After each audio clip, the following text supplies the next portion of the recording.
Mukunda jewellery first ever factory outlet jubilee hills branch త్వరలో ప్రారంభం. నమస్కారం, సుమన్ టీవీకి స్వాగతం. 2026 గత సంవత్సరంతో పోల్చుకుంటే కొత్త సంవత్సరం ఇంకా బాగుండాలని ప్రతి ఒక్కరి కోరిక ఉంటుంది.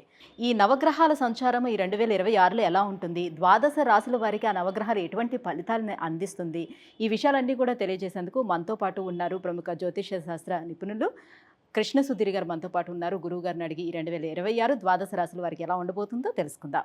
గురుగారు నమస్కారం. నమస్కారం అండి.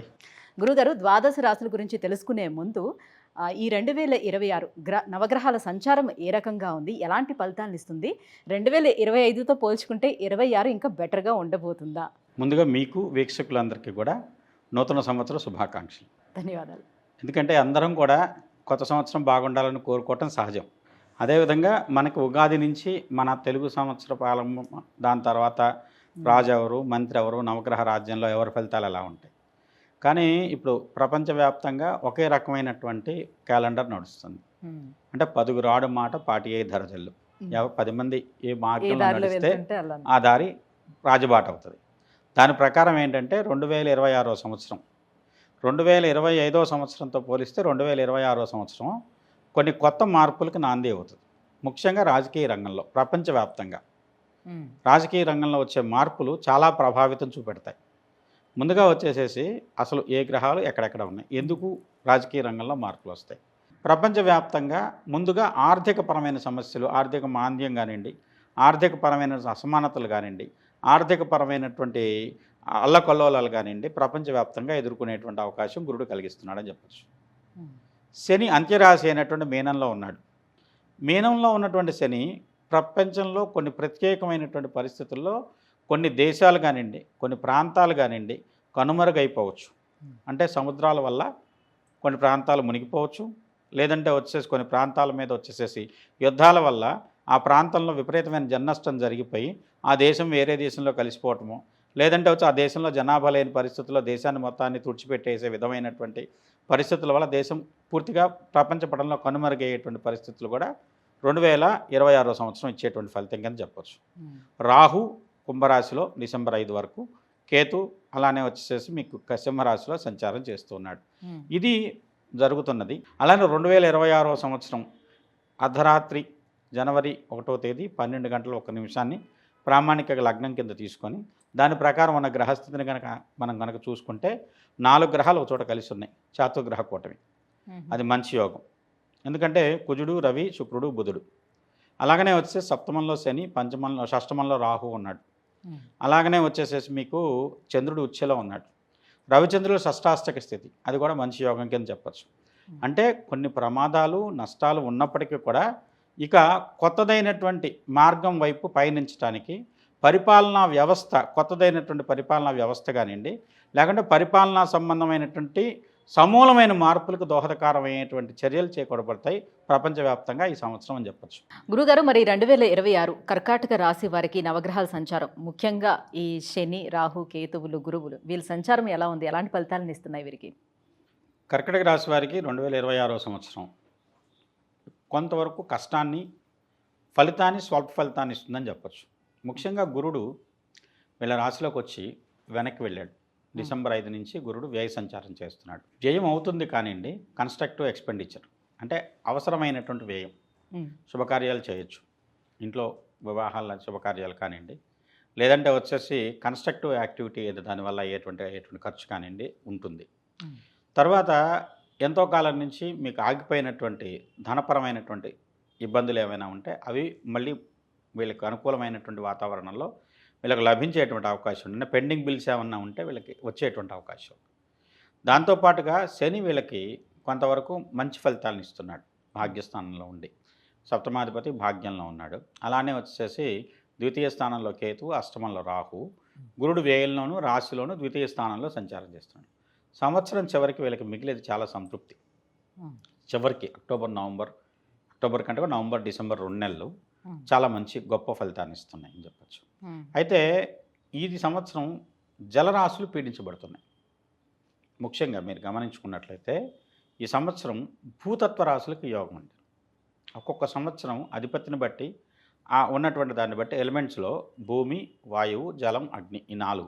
ఆకాశం అంటే జన్మకొండలు రాశికొండల మొత్తాన్ని కలిపి ఆకాశతత్వం కింద తీసుకుంటాం. అలా దాంట్లో అంటే వృషభ రాశికి చాలా బాగుంటుంది, కన్యా రాశికి చాలా బాగుంటుంది, అలానే మకర రాశికి చాలా బాగుంటుంది.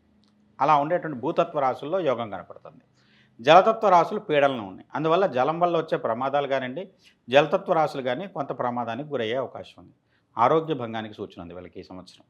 ముఖ్యంగా ఆరోగ్యాన్ని చాలా జాగ్రత్తగా కాపాడుకోవాలి. అష్టమ స్థానంలో రాహు ఉంటున్నాడు. కొన్ని దిష్టి, నరఘోష, శత్రుపీడ, ముఖ్యంగా అష్టమంలో రాహు వల్ల వీళ్ళు ఏమి చేయకపోయినా శత్రువులు వీళ్ళని ఏదో రకంగా వీళ్ళని పీడించాలని ప్రయత్నిస్తారు. కుంభరాహు అందులో. అలానే సరి భాగ్యం ఏ రకమైనటువంటి అదృష్టాన్ని రానివ్వడం. ముఖ్యంగా వీళ్ళకు జలంతో చేసేటువంటి వ్యాపారాలు కానివ్వండి, లేదంటే సముద్రాల మీద చేసేటువంటి ఎక్స్పోర్ట్ ఇంపోర్ట్స్ కానివ్వండి, వేరే దూరదేశాలతో చేసేటువంటి వ్యాపార వర్తక వాణిజ్యాల వల్ల వీళ్ళకు అద్భుతమైనటువంటి యోగం ఉందని చెప్పచ్చు. సొంత ఊళ్ళో వీళ్ళు చెల్లుబాటు కారు, ఊళ్ళో వీళ్ళని అసలు లెక్కే చేయరు. అలానే సొంత వాళ్ళు బంధువులు కానివ్వండి, తోడబుట్టిన వాళ్ళు కానివ్వండి, సొంత వాళ్ళు కానివ్వండి, కుటుంబ సభ్యులు కానీ వీళ్ళని ఒక రకంగా వచ్చేసి అవమానంగా చూస్తారు. కానీ ఎక్కడో ఉన్నోడు వీళ్ళని గుర్తిస్తాడు. వేరే చోట నుంచి ఇలా గుర్తింపు వస్తుంది. శుభమూలో వ్యయశ్చైవ ప్రాణి విక్రయ దోషణం స్థానభ్రష్టంచ దారిద్ర్యం ద్వాదశస్థానకే గురువు. ద్వాదశంలో ఉంటే అది గురువు. అలా రాశిలోకి వచ్చిన గురుడు కొన్ని ఇబ్బందులు ఇచ్చినా ద్వితీయ స్థానంలో గురుడు అఖండమైనటువంటి ధనయోగాన్ని ఇస్తాడు. అది సంవత్సరాంతంలో ఉంటుంది. ఎండింగ్ ఎవరికైనా సరే అండి, చివరికి మీరు సంవత్సరం మొత్తం కష్టపడి ఒక నెల బాగా కలిసి వచ్చేది వచ్చిందనుకోండి, ఆ నెల గుర్తుపెట్టుకుంటాం మనం. బాగున్న రోజులేవో అవే గుర్తుంచుకుంటాం మనం. సహజంగా ఎవరికైనా సరే అదేవిధంగా ఈ కర్కాటక రాశి సంవత్సరం చివరికి వచ్చేసరికి వాళ్ళ చేతిలో డబ్బులు ఉంటాయి, వాళ్ళ చేతిలో సక్సెస్ ఉంటుంది, వాళ్ళ చేతిలో వచ్చే చేయటానికి పని ఉంటుంది, వస్తాయి అనేటువంటి ఆశ ఉంటుంది. ఫర్దర్గా వచ్చేసేసి మనకి దీని తర్వాత ఇంకా ఏదో రకమైనటువంటి ఇంకా ఆర్థిక వృద్ధి అనేటువంటి ఉంది అనేటువంటి ఒక సంతోషం ఉంటుంది, భవిష్యత్తు మీద ఆశ ఉంటుంది. భవిష్యత్తు బాగుంటుంది అంటే ఖచ్చితంగా ఆ వ్యక్తి చాలా క్రియాశీలకంగాను, లేకుంటే వచ్చేసి ఆ వ్యక్తి చాలా సంతోషంలోనే ఉంటాడు. అందువల్ల సంవత్సరం చివరికి వీళ్ళకి చాలా ఆనందం ఉంటుంది. కష్టపడండి, 10 నెలలు కష్టపడండి, చివరి 2 నెలలు మీకు యోగం కలిసి వస్తుంది. గృహ నిర్మాణాలు అనేవి చేపట్టచ్చా? అలాగే విదేశీ యానం చేయడానికి అవకాశం ఉంటుందా ఈ సంవత్సరం? ఈ రాశి వాళ్లకు ముఖ్యంగా వ్యయంలో గురుడు, భాగ్యాధిపతి వ్యయంలో ఉన్నా, వ్యయాధిపతి భాగ్యంలో ఉన్నా ఉన్న చోట కంటే బయట నుంచి లాభం. విదేశాలకు వెళ్ళండి, ప్రయత్నం చేసే అవకాశం ఉంటే వెళ్ళండి, మంచి యోగం. లేదు వాణిజ్యం దూరదేశంలో చేయండి, సొంత ఊళ్ళో చేయొద్దు. దానివల్ల సొంత చోట కంటే కూడా బయట నుంచి లాభం ఎక్కువ ఉంటుంది, భాగ్యాధిపతి వ్యయంలో ఉన్నాడు కాబట్టి. అందువల్ల ఇంకోటంటే ద్వితీయాధిపతి రవికి సంబంధించిన సంవత్సరం 2026 స్టార్ట్ అయ్యేది గురువారంతో. ఈ రకమైనటువంటి భాగ్యాధిపతి వారం, ధనాధిపతి సంఖ్య, అలాగనే వచ్చేసి ఈ రాశి వాళ్ళకు ఉండేటువంటి మంచి బలమైనటువంటి యోగాల్లో వేరే ప్రాంతంలో ఉన్న వాళ్ళు వీళ్ళని గుర్తించేసేటువంటి అవకాశం. సొంత వ్యక్తుల కంటే కూడా బయట వ్యక్తులు లేకుంటే వచ్చి ఆకస్మికంగా వీళ్ళు ఎక్స్పెక్ట్ చేయరు ఎక్కడి నుంచో మనకి ఇలా వస్తుందని. వీళ్ళు ఎప్పుడో చేసిన పని మిగిలిపోయి ఉంటుంది, ఆ పని ఆ అవసరం ఇప్పుడు వస్తుంది వాళ్ళకి. అప్పుడు పరిగెట్టుకుంటూ వచ్చి మీతో ఈ పని చేయించుకోవాలి, మేము ఎంత ఇస్తామని చెప్పి వాళ్ళే డబ్బులు ఇచ్చి పని చేయించుకునేటువంటి పరిస్థితి. అంత గుర్తింపు వస్తుంది. ఎందుకంటే వాళ్ళకి అత్యవసరం, ఆ అవసరంలో వీళ్ళే కనపడతారు వాళ్ళకి. అలాంటి యోగాన్ని ఈ రకంగా వచ్చేసి గురుడు వ్యయంలో ఉండి రాశిలోకి వచ్చి ద్వితీయంలోకి వెళ్ళేటువంటి పరిస్థితి. ఈ 3 రాశుల్లో ద్వితీయం అద్భుతంగా ఉంటుంది కాబట్టి చివరికి మంచి ఫలితం ఉందని చెప్పచ్చు. ప్రభుత్వ ఉద్యోగస్తులు కానివ్వండి, వ్యాపారస్తులకు కానీ ఏ రకంగా ఉంటుంది? ఉద్యోగపరమైనటువంటి వారికి మంచి అనుకూలత, వ్యాపారపరమైన వాళ్ళకి ఎక్స్పోర్ట్ ఇంపోర్ట్స్ కానివ్వండి, లేకుంటే వచ్చేసి వ్యాపారపరమైన వృద్ధి ఉంది. కానీ స్పెక్యులేషన్ చేయొద్దు, ట్రేడింగ్ చేయండి. అంటే మీరు ఏదైనా వస్తువును తయారు చేసి అమ్మటం కానివ్వండి, లేదంటే అయిన దాన్ని మార్కెటింగ్ చేయటం కానివ్వండి, అలాంటివి చేయండి. మీరు ఇన్వెస్ట్ చేసి దాని మీద వచ్చే షేర్ మార్కెట్ స్పెక్యులేషన్ చేసి నష్టపోయేదానికంటే ఇది చేయండి. విలువైన వాటిని కొనుక్కోగలుగుతారు, సాధించుకోగలుగుతారు. అంటే బంగారం కొనుక్కోవాలనుకున్నారు, ఇల్లు కొనుక్కోవాలనుకున్నారు, ఇలాంటి ఇల్లు కట్టుకోవాలనుకున్నారు, వాహనం కొనుక్కోవాలనుకున్నారు, ఇవన్నీ సాధ్యమే వీళ్ళకి సంవత్సరం. ముఖ్యంగా వచ్చేసి వీళ్ళకి మంచి ఆర్థిక సహాయం సరైన సమయంలో అందుతుందని చెప్పచ్చు. రుణమూలకంగా కానివ్వండి, ఏదో ఒక మూలకంగా. ఎందుకంటే ఇక్కడ కుజుడు ఈ సంవత్సరం ప్రారంభంలో ఉన్నటువంటి స్థానం వీళ్ళకి షష్టమంలో ఉన్నాడు. దశమాధిపతిగా కుజుడు చాలా అద్భుతమైన యోగాలు ఇస్తాడు. అది వీళ్ళకి ఈ సంవత్సరం కలిసి వచ్చే ఫలితం కింద చెప్పచ్చు. యోగాలు చాలా బాగున్నాయి, కాకపోతే కొంచెం ఆరోగ్యపరమైనటువంటి శ్రద్ధ అవసరం.